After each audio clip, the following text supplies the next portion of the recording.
ಅವರಿಗಿದೇನ ಸಾಧ್ಯ? ಅನಂತ ರೂಪಗಳು ಪರಮಾತ್ಮನಿಗೆ, ಅಚಿಂತ್ಯದ್ಭುತ ಶಕ್ತಿ. ಚಾಮರ ಬೀಸೋರು ನಿರಂತರ ಚಾಮರ ಬೀಸ್ತಾರೆ, ಅಲ್ಲೇ ಕೂತಿರ್ತಾನೆ ದೇವರು. ವ್ಯಜನ ಹಾಕೋರು ವ್ಯಜನ ಹಾಕ್ತಾರೆ. ಆ ಪರಮಾತ್ಮನಿಗೆ ಪಾದುಕೆಗಳನ್ನು ಕೊಟ್ಟು ನಿರಂತರ ಆ ಪಾದುಕೆಯ ಮೇಲೆ ನೀವು ಓಡಾಡಬೇಕು ಅಂತ ಕೇಳೋರಿದ್ದಾರೆ ಕೆಲವರು. ಗಂಗೆ ಪರಮಾತ್ಮನಿಗೆ ಪಾದುಕೆಯನ್ನು ಅರ್ಪಣೆ ಮಾಡುವ ಸೇವೆಯನ್ನು ಮಾಡುವವಳು. ಅವಳಂತಾನೆ ನಾ ಪಾದಕ ಕೊಟ್ಟರೆ ನೀ ಮುಂದಿಟ್ಕೊಂಡು ಕೂತರೆ ನಂದೇನು ಸೇವೆ ಆಯಿತು, ನೀ ಪಾದಕ ಹಾಕೊಂಡು ಓಡಾಡಬೇಕು. ಆ ಗಂಗೆಯ ಇಚ್ಛೆಯನ್ನು ಪೂರ್ಣ ಮಾಡುವುದಕ್ಕೆ ಈ ಗಂಗಾಧನಕ ನಿರಂತರ ಓಡಾಡ್ತಾ ಇರಬೇಕು, ವಾಕಿಂಗು. ಅದನ್ನೂ ಮಾಡ್ತಾನೆ. ಕೂತು ಸೇವಾ ಮಾಡಿಸುವಂತಹ ಪ್ರಸಂಗ ಇದ್ದರೆ ಕೂತು ಮಾಡಿಸಿಕೊಳ್ತಾನೆ. ಅವನಿಗೆ ಅನಂತ ರೂಪಗಳು. ಆದರೆ ಯಾವ ಸೇವೆಯೂ ನಿಂತಿರೋದಿಲ್ಲ.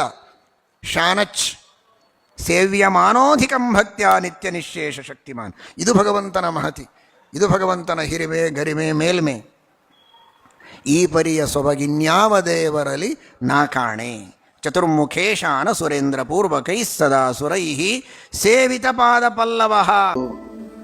ನಾಯಿಯನ್ನು ತಲೆ ಮೇಲೆ ಕೂಡಿಸ್ಕೊಳ್ಳೋದು, ತೊಡೆ ಮೇಲೆ ಕೂಡಿಸ್ಕೊಳ್ಳೋದು. ನಾಯಿ ಹೊರಗೆ ಬಂದರೆ ಅದಕ್ಕೆ ತಿನ್ನಲಿಕ್ಕೆ ಏನಾದರೂ ಆಹಾರ ಹಾಕಬೇಕು, ಉಪಕಾರ ಮಾಡಬೇಕು, ಅದು ಧರ್ಮ. ಆದರೆ ನಾಯಿಯನ್ನು ತಲೆಯ ಮೇಲೆ ಕೂಡಿಸ್ಕೊಂಡು ಓಡಾಡೋದಲ್ಲ. ನಾಯಿ ಜೊತೆಗೆ ವಾಕಿಂಗ್ ಮಾಡೋದಂತೂ ಅಲ್ಲವೇ ಅಲ್ಲ. ಸತ್ಯ ಉಳಿದಿಲ್ಲ. ಎಲ್ಲಿ ನೋಡಿದರಲ್ಲಿ ಸುಳ್ಳು, ಮೋಸ, ವಂಚನೆ. ಸ್ವಾರ್ಥಕ್ಕಾಗಿ ಯಾರನ್ನೂ ಹಿಂಸೆ ಮಾಡುವುದಕ್ಕೆ ಸಿದ್ಧರಾಗಿದ್ದಾರೆ. ತಂದೆ ತಾಯಿಗಳ ಬಗ್ಗೆ ಗೌರವ ಇಲ್ಲ, ಗುರು ಹಿರಿಯರ ಬಗ್ಗೆ ಶ್ರದ್ಧೆ ಇಲ್ಲ, ತಮಗೆ ವಿಹಿತವಾದ ಸತ್ಕರ್ಮಗಳ ಅನುಷ್ಠಾನ ಮಾಡಬೇಕೆಂಬ ದೀಕ್ಷೆ ಇಲ್ಲ, ನಿಷ್ಠೆ ಇಲ್ಲ. ಯಾವುದನ್ನು ದಾನ ಮಾಡಬೇಕೋ ಅದನ್ನು ಮಾಡ್ತಾ ಇದ್ದಾರೆ. ಅನ್ನದಾನಕ್ಕೆ ಸಮವಾದ ದಾನ ಇಲ್ಲ ಅಂತಾರೆ. ಅಂತಹ ಪವಿತ್ರವಾದ ಅನ್ನವನ್ನು ದಾನ ಮಾಡಬೇಕಾದದ್ದನ್ನು ಮಾರಾಟ ಮಾಡ್ತಾರೆ.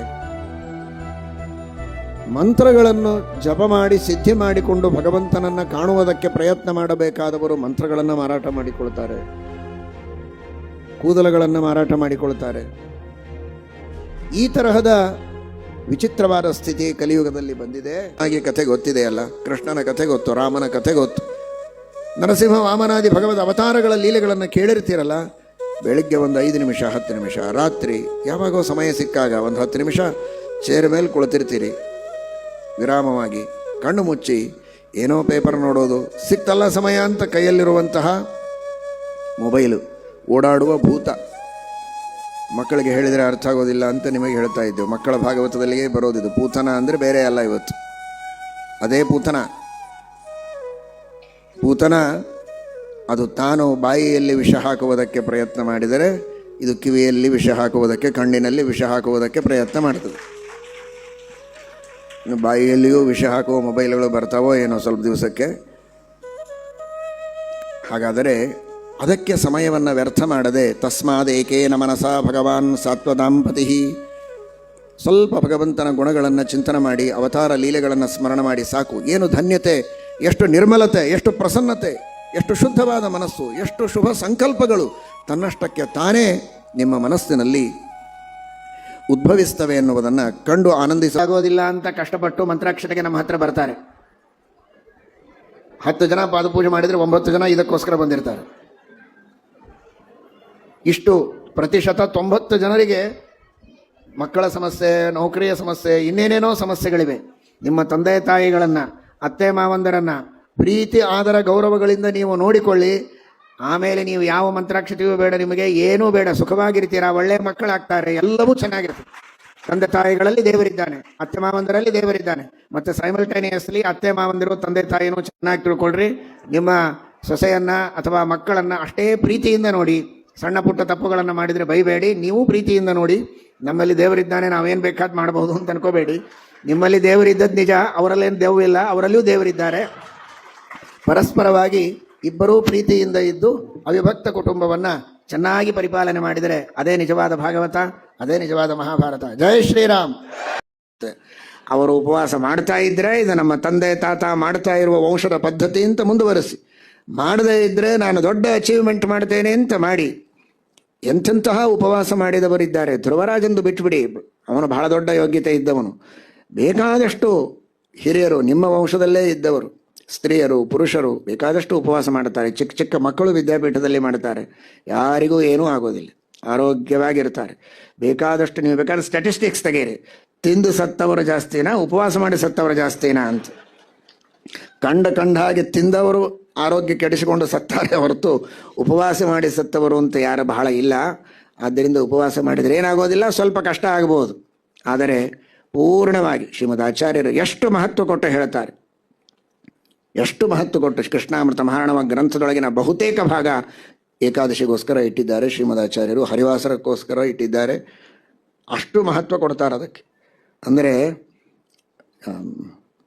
ಅನ್ನಮಾಶ್ರಿತ್ಯ ತಿಷ್ಠಂತಿ ಸಂಪ್ರಾಪ್ತೆ ಹರಿವಾಸರೆ ಅಂತ ಯಾನಿ ಕಾನಿ ಚ ಪಾಪಾನಿ ಬ್ರಹ್ಮಹತ್ಯ, ಸ್ತ್ರೀಹತ್ಯ, ಭ್ರೂಣಹತ್ಯ, ಮದ್ಯಪಾನ, ಕಳ್ಳತನ, ಸುಳ್ಳು, ಏನೇನು ಜಗತ್ತಿನೊಳಗೆ ಪಾಪಗಳು ಅಂತಿವೆ, ನಾವೇನು ಮಾಡದೆ ಅತ್ಯಂತ ಸಭ್ಯರಾಗಿ ನಾಗರಿಕರಾಗಿ ಮನೆಯೊಳಗಿರಬಹುದು. ಆದರೆ ಏಕಾದಶಿ ಅನ್ನ ತಿಂದರೆ ಆ ಎಲ್ಲ ಪಾಪಗಳು ಬರ್ತವೆ. ಉಪವಾಸ ಮಾಡಿದರೆ ಮನೆಯೊಳಗೇ ಕೂತಿರಬಹುದು, ಆದರೆ ಎಲ್ಲ ತೀರ್ಥಕ್ಷೇತ್ರಗಳಿಗೆ ಸಂದರ್ಶನ ಮಾಡಿ, ಯಾತ್ರೆ ಮಾಡಿ, ಸ್ನಾನ ಮಾಡಿ, ದಾನ ಮಾಡಿ, ಜಪ ಮಾಡಿ, ಪಾರಾಯಣ ಮಾಡಿದರೆ ಏನು ಫಲ ಬರಬೇಕು? ಕಾಶಿ, ಗಯಾ, ಪ್ರಯಾಗ, ರಾಮೇಶ್ವರ ಸಮಗ್ರವಾದ ಕರ್ಮಭೂಮಿಯಲ್ಲಿರುವ ಎಲ್ಲ ಕ್ಷೇತ್ರಗಳಿಗೂ ಸಂಚಾರ ಮಾಡಿದರೆ ಏನು ಪುಣ್ಯವೋ ಅದು ಏಕಾದಶಿ ಉಪವಾಸ ಮಾಡಿದರೆ ಆ ಪುಣ್ಯ ಬರ್ತದೆ. ಅಷ್ಟು ಉಪವಾಸ ಮಾಡಿದರೆ ಅಷ್ಟು ಮಹತ್ವ ಇದೆ. ಮಾಡದೇ ಇದ್ದರೆ ಅಂತಹ ಮಹಾಪಾಪ ಇದೆ ಅಂತ ಶಾಸ್ತ್ರ ಹೇಳ್ತದೆ. ಆದ್ದರಿಂದ ಬೇಗ 8:30 ಒಳಗೆ ಬೇಕಾದಷ್ಟು, ಅದಕ್ಕೆ ನಿರ್ಬಂಧ ಇಲ್ಲ, ನಿಮಗೆ ಎಷ್ಟು ಬೇಕೋ ಅಷ್ಟು ಯಥೇಚ್ಛವಾಗಿ ಆಹಾರ ಸ್ವೀಕಾರ ಮಾಡಿ ಆಮೇಲೆ ಮಾತ್ರ ಹಠದಿಂದ ಚೆನ್ನಾಗಿ ಕುಡೀರಿ. ಹೊಸದಾಗಿ ಮಾಡೋವರಿಗೆ ಹೇಳ್ತೇವೆ, ಪ್ರಾಕ್ಟಿಕಲ್ ಆಗಿ ನೀರು ಕುಡಿಯೋದೇ ಅವಸರ ಮಾಡಿ ಮರ್ತು ಬಿಡಬೇಡಿ. ಬೇಗನೆ ತಿಂದು ಮುಂದೆ ಸ್ವಲ್ಪ ನೀರು ಕುಡಿಯೋದಕ್ಕೂ ಅವಕಾಶ ಇಟ್ಟುಕೊಂಡು ಅಷ್ಟರೊಳಗೆ ನೀರು ಕುಡಿದು ಮಾತಾಡ್ತಾ ಓಡಾಡ್ತಾ ಹರಟೆ ಹೊಡಿತಾ ಇರ್ರಿ. ಏನೇನೇನೇನೇನೂ ಆಗೋದಿಲ್ಲ, ದೇವರು ರಕ್ಷಣೆ ಮಾಡ್ತಾನೆ. ಅವಧೂತ ಸುಹನ್ ಅಕೃಷ್ಣ ಅಂತ ಕೇಳಿದ್ದಾರೆ. ಹಾಗೆ ಉಪವಾಸ ಮಾಡಿದಂತಹ ವ್ಯಕ್ತಿಗಳ ರಕ್ಷಣೆಗಾಗಿ ಆ ಪರಮಾತ್ಮ ಅವಶ್ಯವಾಗಿ ನಿಮ್ಮ ಜೊತೆಗಿದ್ದಾನೆ. ನಾಳೆ ಎಲ್ಲರೂ ಉಪವಾಸ ಮಾಡಿ ಒಳ್ಳೆ ಕಳೆಯಿಂದ ಮತ್ತೆ ಸಾಯಂಕಾಲ ಉಪನ್ಯಾಸಕ್ಕೆ ಇಲ್ಲಿ ಬನ್ನಿ. ದೇವರ ವಿಶೇಷ ಅನುಗ್ರಹ ಎಲ್ಲರ ಮೇಲೆ ಆಗುತ್ತೆ. ಶ್ರೀಕೃಷ್ಣ. ಏಕಾದಶಿಯ ದಿನ ಭೋಜನವನ್ನು ಮಾಡಿದರೆ, ಅನ್ನ ಅಂದರೆ ಈ ಅಕ್ಕಿಯನ್ನು ಬೇಯಿಸಿ ಮಾಡಿದ ಅನ್ನಕ್ಕಷ್ಟೇ ಅನ್ನ ಅಂತಾರೆ ಅಂತ ತಿಳ್ಕೊಬೇಡ್ರಿ. ಆದ್ಯತೆ ಇತಿ ಅನ್ನಂ, ಯಾವುದನ್ನು ತಿಂತಾನೋ ಅದನ್ನು. ಅವಲಕ್ಕಿ ತಿಂದರೆ ಅದೇ ಅನ್ನ, ಕಿಚಡಿ ತಿಂದರೆ ಅದೇ ಅನ್ನ, ಚಪಾತಿ ತಿಂದರೆ ಅದೇ ಅನ್ನ. ಇವನು 3 ಹೆಸರು ಹೇಳ್ಯಾರ ಸ್ವಾಮಿಗಳು ಅಂತ ಉಳಿದದ್ದೆಲ್ಲ ಅನ್ನ ಅಲ್ಲ ಅಂತ ತಿಳ್ಕೊಬೇಡ್ರಿ. ಉದಾಹರಣೆಗೆ ಕೊಟ್ಟೆ, ನೀವೇನು ಮಾಡ್ತೀರೋ ಅದೆಲ್ಲ ಅನ್ನನೇ. ಆ ಥರ ಸಿಕ್ಕಾಗ ಮಾಡಬೇಕು. ತಪ್ಪಲ್ಲಪ್ಪ, ಬಹಳ ಸಂತೋಷ ಅಂತ ಖುಷಿ ಪಡಬಾರ್ದು. ದೇವರ ಸೇವೆ ಇವತ್ತೊಂದು ದಿವಸ ಸಿಕ್ಕಿಲ್ಲ ಅಂದರೆ ದುಃಖ ಪಡಬೇಕೇ ಹೊರತು ಅದಕ್ಕೆ ಸಂತೋಷ ಪಡಬಾರ್ದು. ಇವತ್ತೇನೋ ಒಂದು ಕಾರಣಕ್ಕೆ ನೀರು ಬರಲಿಲ್ಲ, ಸ್ನಾನಕ್ಕೆ ಅನುಕೂಲ ಆಗಲಿ, ಆಯ್ತು ಇದೇ ಒಂದು ನಿಮಿತ್ತ, ಇವತ್ತು ಪೂಜಾ ಇಲ್ಲ, ಸುಮ್ಮನೆ ಅಷ್ಟೇ ಒಂದು ಯಾವುದೋ ಒಂದು ಮೈಗೆ ಸ್ನಾನ ಮಾಡಿ ಊಟ ಮಾಡಿಬಿಟ್ರೆ ಆಯಿತು, ಹೇಗಿದ್ರು ಮಡಿ ನೀರು ಸಿಕ್ಕಿಲ್ವಲ್ಲ, ಪೂಜೆ ತಪ್ಪು, ಭಾಳ ಸಂತೋಷ ಅಂತ ಈಗೆಲ್ಲ ಸಂತೋಷ ಪಡಬಾರ್ದು. ಅಯ್ಯೋ ಪೂಜೆ ಮಾಡಲಿಕ್ಕೆ ಅವಕಾಶ ಆಗಲಿಲ್ವೇ ಅಂತ ದುಃಖ ಪಡಬೇಕು. ಹೇಗಾದರೂ ಮಾಡಿ ಪ್ರಯತ್ನ ಮಾಡಬೇಕು ಪೂಜೆ ಮಾಡೋದಕ್ಕೆ, ಪರೋಪಕಾರ ಮಾಡೋದಕ್ಕೆ, ಸೇವೆ ಮಾಡೋದಕ್ಕೆ, ಸತ್ಕರ್ಮಗಳನ್ನು ಮಾಡೋದಕ್ಕೆ. ಕದಾಚಿತ್ ಚಾನ್ಸ್, ಅವಕಾಶ ತಪ್ಪಿ ಹೋಗೋದಿರುತ್ತೆ. ಆಗ ದುಃಖಪಟ್ಟು ದೇವರಿಗೆ ಪ್ರಾರ್ಥನೆ ಮಾಡಿ ದೇವರ ಅನುಗ್ರಹ ಪಡೆದು ಆ ನಮ್ಮ ತಳಮಳ ನೋಡಿದರೆ ಭಗವಂತ ಅನುಗ್ರಹವನ್ನು. ಬರೀ ಓಂ ಅಂದರೆ ಭಕ್ತಿಯಿಂದ ಸರ್ವ ವೇದಗಳ ಪಾರಾಯಣ ಮಾಡಿದ ಪುಣ್ಯ. ವ್ಯಾಹೃತಿಯನ್ನು ಹೇಳಿದರೆ ಸ್ವಲ್ಪ ವಿವರವಾಗಿ ವೇದಗಳನ್ನು ಪಠಿಸಿದ ಪುಣ್ಯ. ಗಾಯತ್ರಿ ಹೇಳಿದರೆ ಇನ್ನಷ್ಟು ವಿವರವಾಗಿ. ಅಭಿಷೇಕ ಮಾಡುವಾಗ ಪುರುಷ ಸೂಕ್ತವನ್ನು ನೀವು ಭಕ್ತಿಯಿಂದ ಹೇಳಿದರೆ 3 ವರ್ಗಗಳನ್ನು ಹೇಳಿದರೆ 3 ವೇದಗಳನ್ನು ಹೇಳಿದಷ್ಟು ಪುಣ್ಯ ಬರುತ್ತೆ. ಇಷ್ಟು ಮಹತ್ವ ಇದೆ. ಹೀಗಾಗಿ ನಾನು ಹೇಳಲು ಹೊರಟದ್ದು, ಹಾಗಾದರೆ ಗಾಯತ್ರಿ ಇದು ಕೇವಲ ಯಾವುದೋ ಒಂದು ಹೆಣ್ಣು ದೇವತೆಯನ್ನು ಹೇಳುವುದಕ್ಕೆ ಹೊರಟದ್ದು ಅಂತ ತಿಳಿಯಬೇಡಿ. ಸಾಕ್ಷಾತ್ ಸರ್ವೋತ್ತಮನಾದ ಶ್ರೀಮನ್ನಾರಾಯಣನನ್ನೇ ಕೊಂಡಾಡುವುದಕ್ಕೆ ಹೊರಟದ್ದು ಅಂತ ನರಸಿಂಹ ಪುರಾಣದಲ್ಲಿ ಸ್ವಯಂ ವೇದವ್ಯಾಸದೇವರು ಈ ಧ್ಯಾನ ಶ್ಲೋಕವನ್ನು ನಮಗೆ ತಿಳಿಸಿಕೊಟ್ಟಿದ್ದಾರೆ. ಜೊತೆಗೆ ಓಂಕಾರ ಇದು ವಿಷ್ಣುವನ್ನು ಕೊಂಡಾಡುತ್ತೆ ಎಂದ ಮೇಲೆ ಅದರ ವ್ಯಾಖ್ಯಾನವಾದ ವ್ಯಾಹೃತಿ, ಅದರ ವ್ಯಾಖ್ಯಾನವಾದ ಗಾಯತ್ರಿಯು ಭಗವಂತನನ್ನೇ ತಿಳಿಸಿಕೊಡಬೇಕು, ನಾರಾಯಣನನ್ನು. ಅತ್ತೆಗೆ ಬೈಯೋದು ಅಂದರೆ ದೊಡ್ಡದಾದಂತಹ ಪಾಪದ ಕೆಲಸ. ತಂದೆ ತಾಯಿಗಳಿಗೆ ಬೈಯೋದು ಹೇಗೆ ಪಾಪವೋ, ಅತ್ತೆ ಮಾವಂದರಿಗೆ ಬೈಯೋದು ಅಷ್ಟೇ ದೊಡ್ಡ ಪಾಪ. ನಿಂದೆ ಮಾಡಬಾರದು, ವಿನೀತರಾಗಿರಬೇಕು, ವಿನಯದಿಂದಿರಬೇಕು. ಆದರೆ ಶ್ವಶ್ರುವಾಪವಾದಂ ವದತು, ಗಂಡನ ಜೊತೆಗೆ ಜಗಳ ಆಡಲಿ ಅಂತ ಇದು ಒಂದು ವರ ಅಂತ ತಿಳ್ಕೊಂಡಿದ್ದಾರೆ ಇವತ್ತಿನ ಜನ. ಭರ್ತೃರ್ಭವತು ದುರ್ಮನಾಹ, ಗಂಡನಿಗೆ ಅತ್ತೆ ಮಾವಂದರಿಗೆ ಕೊಡದೆ ತಾನೊಬ್ಬಳೇ ಸ್ವೀಟ್ ಮಾಡಿ ತಿನ್ನುವಂತಾಗಲಿ ಅಂತ. ಏಕಾಸ್ವಾದು ಸಮಶ್ನಾತು ಯಾತೆ ಹರತಿ ಪುಷ್ಕರಂ. ಈ ಶಾಪ ಎಲ್ಲರಿಗೆ ಬಂದಿದೆಯೋ ಇಲ್ಲೋ ಹೇಳ್ರಿ. ಇಲ್ಲಿ ಕೂತವ್ರಿಗೆ ಬಂದಿಲ್ಲ, ನೀವೆಲ್ಲ ಬಂಗಾರದಂಥವರು, ಪತಿವ್ರತ ಶಿರೋಮಣಿಗಳು. ಆದರೆ ಎಲ್ಲೆಲ್ಲಿಯೋ ಇದ್ದಾರೆ ಮೂಲೆಯಲ್ಲಿ ಜನರು ಇವತ್ತಿಗೂ ಇಂಥವರು. ಯಾಕಂದರೆ ಎಲ್ಲರೂ ನಗ್ತಾ ಇದ್ದೀರಿ, ಇದರ ಅರ್ಥ ಇಲ್ಲಿ ಕುಳಿತ ಯಾವ ಅತ್ತೆಗಳು ಸೊಸೆಯಿಂದಿರಂದ ಬಯಸ್ಕೊಂಡಿಲ್ಲ ಅಂತ ಅನಿಸ್ತಾ ಇದೆ. ಇಲ್ಲದ್ರೆ ದುಃಖ ಪಡಬೇಕಾಗಿತ್ತಲ್ಲ, ಯಾರೂ ದುಃಖ ಪಟ್ಟಿಲ್ಲ, ಎಲ್ಲರೂ ನಗತಾ ಇದ್ದೀರಿ. ಹೀಗೆ ನಗತಾ ಇರ್ರಿ. ಶಾಪ ಯಾರಿಗೆ ಬರೋದು ಬೇಡ, ಆದರೆ ಎಚ್ಚರಿಕೆ ಇರಲಿ. ಅಧರ್ಮ ಮಾಡಿದರೆ ಮಾತ್ರ ಅರುಂಧತಿಯ ಶಾಪ ತಟ್ತದೆ. ಅರುಂಧತಿ ಇವತ್ತಿಗೂ ಇದ್ದಾಳೆ, ಅದು ಸಾರ್ವಕಾಲಿಕ ಶಾಪ ಕೊಟ್ಟಿದ್ದಾಳೆ ಅಂತನ್ನುವುದನ್ನು ತಿಳಿಯಬೇಕು. ಯಾವತ್ತೇ ಯಾರೇ ಅಧರ್ಮ ಮಾಡಿದರೆ ಇಂತಹ ಇನ್ನೊಂದು ಅಧರ್ಮ ಮಾಡುವ ಸಂದರ್ಭ ಬರ್ತದೆ. ಅದಾಗಬಾರದು ಅಂತೂ ತಿಳಿಯಿರಿ. ಯಾರೂ ಬೈಯಬೇಡಿ ಅತ್ತಿ ಮಾವಂದಿರಿಗೆ. ಏನದು ಮಂಗಲಾಶಂಸನ ಅಂದರೆ ದೇವರಿಗೆ ಮಾಡುವ ಪ್ರಾರ್ಥನೆ, ಬೇರೆ ಏನಲ್ಲ. ಯಾರ ಮಾತನ್ನು ಮೇಲಧಿಕಾರಿಗಳು ಕೇಳ್ತಾರೆ, ಯಾರ ದಾಕ್ಷಿಣ್ಯ ಅವರಿಗೆ ಬಹಳ ಇರುತ್ತೆ ಅಂಥವರ ಮಾತು ಕೇಳ್ತಾರೆ. ಯಾರು ತಮ್ಮ ಆ ಆಫೀಸಿನೊಳಗೆ, ತಮ್ಮ ಕಂಪನಿಯೊಳಗೆ ಅಥವಾ ರಾಜಕಾರಣದೊಳಗೆ ವಿಶೇಷವಾಗಿ ಕಾರ್ಯಗಳನ್ನು ಮಾಡುವಂಥವರಿದ್ದಾರೆ, ಸೇವೆ ಮಾಡುವವರಿದ್ದಾರೆ, ಅವರ ಮಾತನ್ನು ತೆಗೆದುಹಾಕಲಿಕ್ಕೆ ಆಗೋದಿಲ್ಲ ಅವರಿಗೆ. ಹೀಗಾಗಿ ನಮ್ಮ ಕೆಲಸ ಆಗಬೇಕು ಅಂದರೆ ನಾವೇನು ಮಾಡ್ತೀವಿ, ಅಂಥವರನ್ನು ಮುಂದೆ ಮಾಡಿಕೊಂಡು ಹೋಗ್ತೇವೆ. ಅವ್ರು ಹೇಳಿಬಿಟ್ರೆ ಬೇಗ ಕೆಲಸ ಆಗುತ್ತೆ ಅಂತ. ಅಷ್ಟೇ ಇರೋದು ಇಲ್ಲಿಯೂ. ನಮಗೆ ಕೆಲಸ ಆಗಬೇಕಾದದ್ದು ದೇವರಿಂದ, ಆದರೆ ಆ ದೇವರು ನಮ್ಮ ಮಾತು ಕೇಳೋದಿಲ್ಲ. ಯಾಕೆ? ಅಷ್ಟೇನು ಸೇವೆ ನಮ್ಮಿಂದ ದೇವರಿಗೆ ನಡೆದಿಲ್ಲ. ಹಾಗಾದರೆ ಯಾರು ಭಗವಂತನ ಸೇವೆಯನ್ನು ಸಾಕಷ್ಟು ಮಾಡಿದಂತಹ ಹಿರಿಯರಿದ್ದಾರೆ, ಜ್ಞಾನಿಗಳಿದ್ದಾರೆ, ಮಹಾನುಭಾವರಿದ್ದಾರೆ, ಅಂಥವರು ಶುದ್ಧ ಮನಸ್ಸಿನಿಂದ ನಮ್ಮ ಪರವಾಗಿ ಇವರಿಗೆ ಒಳ್ಳೆಯದಾಗಲಿ ಅಂತ ಕೇಳಿದರೆ ಅದೇ ಆಶೀರ್ವಾದ. ಇವರಿಗೆ ಒಳ್ಳೆಯದಾಗಲಿ ಅಂತ ದೇವರಲ್ಲಿ ಕೇಳಿದರೆ ಭಗವಂತ ಅವರು ಮಾಡಿದ ಪುಣ್ಯಕರ್ಮಗಳಿಗೆ ಪ್ರಸನ್ನನಾಗಿ ನಮಗೆ ಅನುಗ್ರಹವನ್ನು ಮಾಡ್ತಾನೆ. ಉನ್ನತ ಪ್ರಾರ್ಥಿತ ಕೃತ್ರಿಮ ಮಾನವ, ಯಂತ್ರಮಾನವ. ಆ ಯಂತ್ರಮಾನವನ ನಿರ್ಮಾಣಕ್ಕೆ ಎಷ್ಟು ಕಷ್ಟಪಡಬೇಕು, ಎಷ್ಟೆಲ್ಲ ಕಷ್ಟಪಟ್ಟು ಅದರ ನಿರ್ಮಾಣವನ್ನು ಎಷ್ಟು ಜನ ಸೇರಿ ಮಾಡಬೇಕಾಗತ್ತೆ. ಆದರೆ ತಾಯಿಯ ಹೊಟ್ಟೆಯಲ್ಲಿ ಎಷ್ಟು ಜನ ಕೆಲಸ ಮಾಡ್ತಾರೆ? ಫ್ಯಾಕ್ಟ್ರಿ ಇದೆಯಾ? ಸಾಫ್ಟ್ವೇರ್ ಇಂಜಿನಿಯರ್ಸ್ ಎಲ್ಲ ಇರ್ತಾರಾ? 100 ಜನ? ಯಾರ್ಯಾರೂ ಇಲ್ಲದಂತೆ ಜನ್ಮಾದ್ಯಸ್ಯ ಯತಃ, ಯಾವ ಭಗವಂತ ತಾನೊಳಗಿದ್ದು, ಗರ್ಭದೊಳಗಿದ್ದು ಆ ಮಗುವಿನ ಸೃಷ್ಟಿಯನ್ನು ಮಾಡ್ತಾನೆ. ಎಂತಹ ಅದ್ಭುತವಾದ ಬ್ರೈನು, ಎಂತಹ ಅದ್ಭುತವಾದಂತಹ ಅಂಗಗಳು. ಯಾವ ಒಂದೊಂದು ಅಂಗಗಳ ಬಗ್ಗೆ ತಿಳಿದುಕೊಳ್ಳುವುದಕ್ಕೆ ಸ್ಪೆಷಲೈಸೇಷನ್ ಮಾಡ್ತಾರೆ. ವರ್ಷಗಟ್ಟಲೆ ಓದಿ ಅದರ ಬಗ್ಗೆ ತಿಳಿದುಕೊಳ್ಳುವ ಪ್ರಯತ್ನ ಮಾಡ್ತಾರೆ, ಆದರೂ ಪೂರ್ಣ ತಿಳಿದಿರೋದಿಲ್ಲ. ನಾನು ಎಡಗೈ ಸ್ಪೆಷಲಿಸ್ಟು, ಬಲಗೈ ಇದಲ್ಲ ಅಂತಾನೆ. ತಿಳಿದುಕೊಳ್ಳೋದಕ್ಕಾಗ್ತಾ ಇಲ್ಲ ಇನ್ನೂ ಮಾನವನಿಗೆ. ಪ್ರಯತ್ನದಲ್ಲಿದ್ದಾನೆ. ಸಾಕಷ್ಟು ಪ್ರಗತಿಯನ್ನು ಪಡೆದಿದ್ದರೂ ಇನ್ನೂ ಇದೆ ಸಾಕಷ್ಟು ತಿಳಿಯಬೇಕಾದದ್ದು.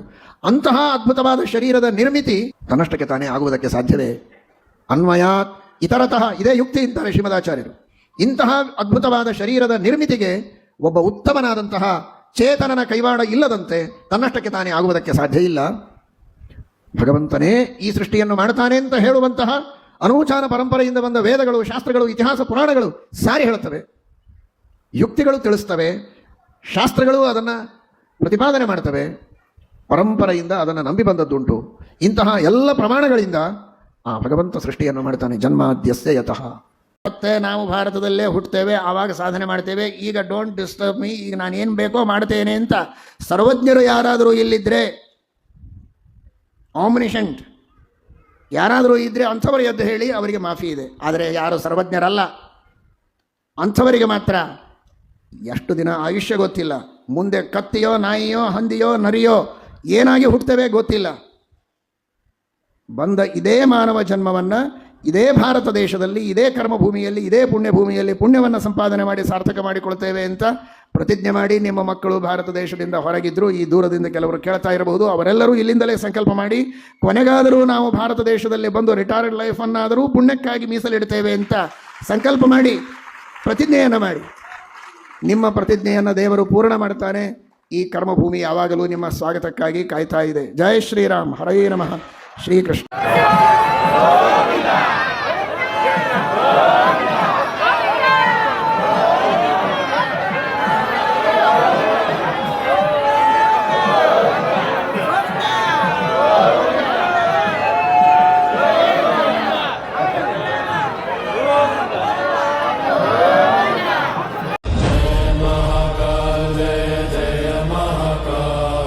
Jai Mahakal, Jai